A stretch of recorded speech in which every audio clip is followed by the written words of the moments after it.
Hi good morning. അപ്പോൾ നമ്മുടെ ഇന്നത്തെ റെസിപ്പി വളരെ ഈസി ആയിട്ടുള്ള അതുപോലെ ഹെൽത്തി ആയിട്ടുള്ള ഒരു ബ്രേക്ക്ഫാസ്റ്റ് ആണ്, അല്ലെങ്കിൽ ഡിന്നറിനും ഉപയോഗിക്കാൻ പറ്റിയ റെസിപ്പിയാണ് നമ്മുടെ ചെറുപയർ ദോശ.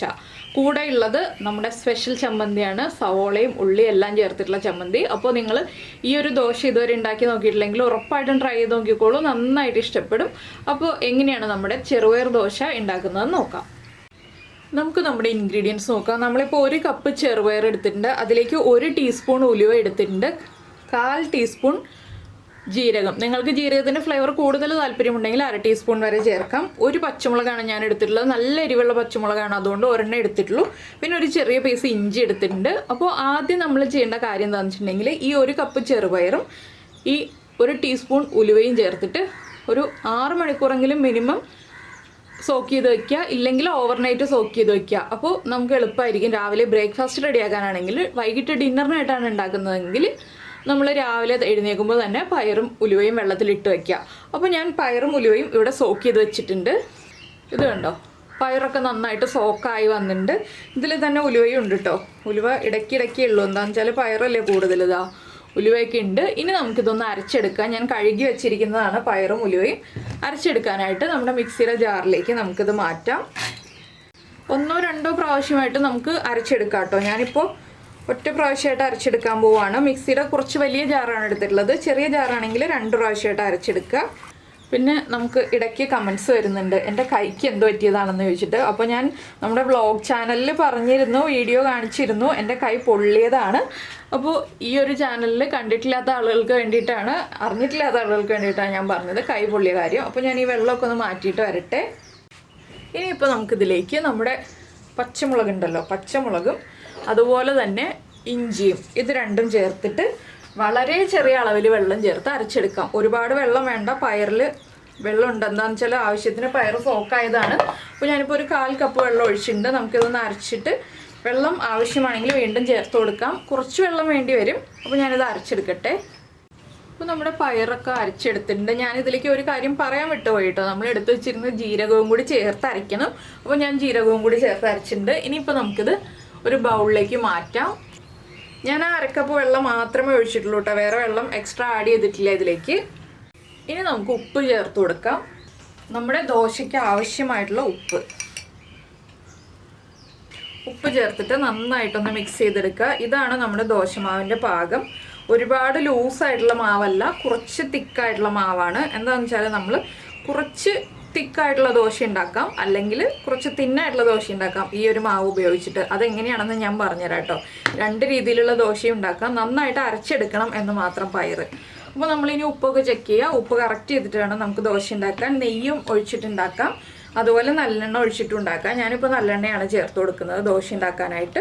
ഇത് റെസ്റ്റ് ചെയ്യാൻ വയ്ക്കേണ്ട ആവശ്യമൊന്നുമില്ല കേട്ടോ, നമുക്ക് അരച്ചിട്ട് ഉടനെ തന്നെ ഉണ്ടാക്കാം. പിന്നെ റെസ്റ്റ് ചെയ്യാൻ വയ്ക്കണം എന്നുണ്ടെങ്കിൽ ഒരു 2 മണിക്കൂർ റെസ്റ്റ് ചെയ്യാൻ വെച്ചിട്ടാണെങ്കിലും ഈ ഒരു ദോശ തയ്യാറാക്കാം. അപ്പോൾ നമുക്ക് ഇൻസ്റ്റൻ്റ് ആയിട്ടുള്ള ബ്രേക്ക്ഫാസ്റ്റ് ആണെന്നുണ്ടെങ്കിൽ ഉടനെ തന്നെ തയ്യാറാക്കുക. അപ്പോൾ എങ്ങനെയാണെങ്കിലും ഈ ഒരു ദോശയ്ക്ക് നല്ല ടേസ്റ്റാണ്, അതുപോലെ തന്നെ വളരെ ഹെൽത്തിയാണ്. ചെറുപയറായതുകൊണ്ടും ഉലുവയുള്ളതുകൊണ്ടും വളരെ ഹെൽത്തി ആയിട്ടുള്ള, പ്രോട്ടീൻ റിച്ച് ആയിട്ടുള്ള, അതുപോലെ തന്നെ ഉലുവ കഴിച്ചിട്ടുണ്ടെങ്കിലുള്ള ഗുണങ്ങൾ ഞാൻ പ്രത്യേകം പറയേണ്ട ആവശ്യമില്ല. ഡയബറ്റിക് ആയിട്ടുള്ള ആളുകൾക്കൊക്കെ വളരെ നല്ലൊരു ദോശയാണിത്. അപ്പോൾ ഞാൻ ഈ ദോശ ഉണ്ടാക്കാൻ പാൻ ചൂടാക്കാൻ വയ്ക്കട്ടെ. ഇപ്പോൾ നമ്മുടെ പാൻ ചൂടായി വന്നിട്ടുണ്ട്. നമുക്ക് ഫ്ലെയിം കുറച്ച് വയ്ക്കാം. നന്നായിട്ട് പാൻ ചൂടാവരുത്, ഒരു മീഡിയം ചൂടായി വരുമ്പോൾ നമുക്ക് ജസ്റ്റ് ഒന്ന് ഓയിൽ അപ്ലൈ ചെയ്ത് കൊടുക്കുക, അല്ലെങ്കിൽ നെയ്യാണെങ്കിൽ നെയ്യ് അപ്ലൈ ചെയ്ത് കൊടുക്കുക. ലൈറ്റായിട്ട് മതി, ഒരുപാട് വേണ്ട. അതിനുശേഷം നമ്മൾ ഉടനെ തന്നെ നമ്മുടെ ദോശമാവ് ഒഴിച്ചു കൊടുക്കുക. നിങ്ങളുടെ പാനിൻ്റെ വലിപ്പം അനുസരിച്ച് 1 കൈയിലോ 2 കൈയിലോ ഒഴിച്ചു കൊടുക്കുക. ഞാനിപ്പോൾ ഇതാ 1 കൈയിലോ ഒഴിച്ചിട്ടുണ്ട്. ഇതുപോലെ കുറച്ച് കനത്തിലാണ് ഞാനിപ്പോൾ പരത്തിയെടുക്കുന്നത്. ഇത് നമ്മുടെ സോഫ്റ്റ് ആയിട്ടുള്ള ദോശയാണ്. നമ്മൾ തിന്നായിട്ടുള്ള ദോശ അടുത്തത് ഉണ്ടാക്കാം. ഇതിൻ്റെ മുകൾ ഭാഗത്തായിട്ട് നമുക്ക് നല്ലെണ്ണ അല്ലെങ്കിൽ നെയ്യ്, ദോശ പരത്തി കഴിഞ്ഞിട്ട് ഫ്ലെയിം കൂട്ടി വയ്ക്കാം കേട്ടോ, അടച്ചൊന്നും വയ്ക്കേണ്ട ആവശ്യമില്ല. ഇതുപോലെ ഒന്ന് സ്പ്രിങ്കിൾ ചെയ്ത് കൊടുക്കുക.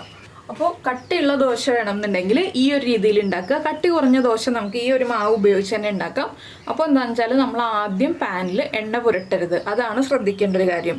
പാനിൽ എണ്ണ പുരട്ടാതെ വേണം നമ്മൾ തിന്നായിട്ടുള്ള ദോശ ഉണ്ടാക്കാൻ. ഇങ്ങനെ 2 കാര്യങ്ങൾ ശ്രദ്ധിച്ചിട്ടുണ്ടെങ്കിൽ നമുക്ക് തിക്കായിട്ടുള്ള ദോശയോ തിന്നായിട്ടുള്ള ദോശയോ ഒക്കെ റെഡിയാക്കി എടുക്കാം. അപ്പോൾ ഈ ദോശ ഒന്ന് മൊരിഞ്ഞ് വരുമ്പോൾ നമുക്ക് അടുത്ത സൈഡിലേക്ക് തിരിച്ചിടാം. എങ്ങനെയുണ്ട്? വളരെ ഈസി ആയിട്ടുള്ള റെസിപ്പി അല്ലേ? ചെറിയൊരു എരിവോട് കൂടി. ചട്നി ഒന്നും വേണമെന്നില്ല കേട്ടോ ഇതിന് സൈഡ് ഡിഷായിട്ട്. പക്ഷേ നമ്മൾ ചട്നി ഉണ്ടാക്കിയിട്ടുണ്ട്.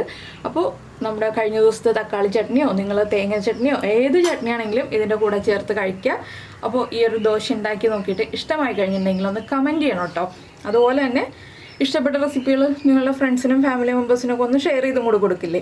പിന്നെ ഇതൊരു കാര്യം പറയാം, ഇരുമ്പിൻ്റെ ദോശക്കല്ലിലാണ് ഈ ഒരു ദോശ ഉണ്ടാക്കുന്നതെങ്കിൽ കൂടുതൽ പെർഫെക്റ്റ് ആയിരിക്കും, ടേസ്റ്റും കൂടും നമ്മൾ ഇരുമ്പിൻ്റെ ദോശക്കല്ലിൽ ഉണ്ടാക്കുകയാണെങ്കിൽ. പക്ഷേ ഞാനിപ്പോൾ ഇരുമ്പിൻ്റെ ദോശക്കല്ലിൽ എടുത്ത് ഈ സ്റ്റൗവിൽ വയ്ക്കണ്ടല്ലോ എന്ന് വിചാരിച്ചിട്ടാണ് നമ്മളിപ്പോൾ നോൺ സ്റ്റിക്ക് പാനിൽ ചെയ്യുന്നത്. ഇനിയിപ്പോൾ നമുക്കിത് അടുത്ത സൈഡിലേക്ക് ഒന്ന് മറിച്ചിട്ട് കൊടുക്കാം.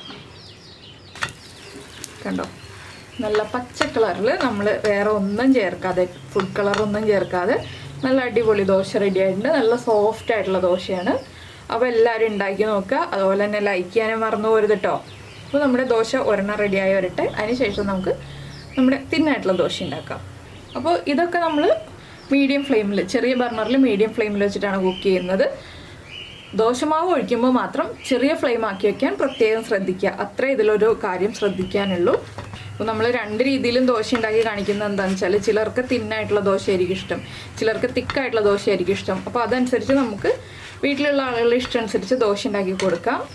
അപ്പോൾ ഇതാ ദോശ കുക്കായിട്ടുണ്ട്. ഇത് മൊരിച്ചെടുക്കണം എന്നുണ്ടെങ്കിൽ കുറച്ച് സമയം കൂടി പാനിൽ ഇട്ടാൽ മതി. ഞാനിപ്പോൾ ഇത് മാറ്റാണ് ഒരു പ്ലേറ്റിലേക്ക്. അപ്പോൾ നമുക്ക് നമ്മുടെ തിന്നായിട്ടുള്ള ദോശ എങ്ങനെയാണ് ഉണ്ടാക്കാൻ നോക്കാം. നമ്മൾ പാൻ ചൂടാക്കിയിട്ടുണ്ട്, എണ്ണ അപ്ലൈ ചെയ്തിട്ടില്ല. ദോശമാവ് ഒഴിച്ചു കൊടുക്കുക. പതുക്കെ എങ്കിൽ കുറച്ച് സ്പീഡിലും ഒന്ന് പരത്തിയെടുക്കുക. ഇത് പെർഫെക്റ്റ് ഷേപ്പിൽ കിട്ടില്ല കേട്ടോ. എന്താണെന്ന് വെച്ചിട്ടുണ്ടെങ്കിൽ നമ്മൾ ഈ കറക്കുന്ന അനുസരിച്ച് ഷേപ്പ് ആയി വരും, പക്ഷേ കറക്റ്റ് റൗണ്ട് ഷേപ്പിലൊന്നും ആയിരിക്കില്ല ഈ ദോശ ആവുന്നത്. നിങ്ങൾ അതുകൊണ്ട് പേടിക്കൊന്നും വേണ്ട. ആദ്യമായിട്ട് ഉണ്ടാക്കുകയാണെങ്കിലും നമുക്കിനി ഇതിൻ്റെ മുകളിലുള്ള ഈ മാവുണ്ടല്ലോ, ഇതൊന്ന് വടിച്ച് മാറ്റാം. അപ്പോഴാണ് നമുക്ക് കറക്റ്റ് തിന്നായിട്ടുള്ള ദോശയായി കിട്ടുക. അപ്പോൾ ഞാനത് വടിച്ച് മാറ്റിയിട്ടുണ്ട്. ഇനി നമുക്കിതിൻ്റെ മുകളിലേക്ക് എണ്ണ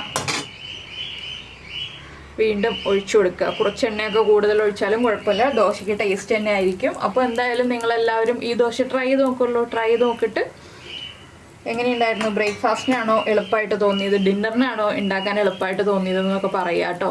അപ്പോൾ ഉലുവയൊക്കെ ചേർത്തിട്ടുള്ളതുകൊണ്ട് തന്നെ ഡയബറ്റിക് ആയിട്ടുള്ള ആൾക്കാർ എന്തായാലും ട്രൈ ചെയ്ത് നോക്കുക. ചെറുപയർ ദോശയിൽ നമ്മൾ നേരത്തെ ഉണ്ടാക്കുന്ന നമ്മുടെ അടദോശ ഉണ്ടാക്കുന്ന പോലെയല്ല. അടദോശ ഉണ്ടാക്കുമ്പോൾ കുറച്ചുകൂടി ഇൻഗ്രീഡിയൻസ് ഒക്കെ ചേർക്കാറുണ്ട്. ഇതാകുമ്പോൾ എളുപ്പമാണ് ചെറുപയർ ദോശ ഉണ്ടാക്കാനായിട്ട്. അപ്പോൾ എന്തായാലും ട്രൈ ചെയ്ത് നോക്കുമെന്ന് വിചാരിക്കുന്നു. നമുക്ക് ഇനി പ്രസൻറ്റ് ചെയ്തിട്ട് കാണാം.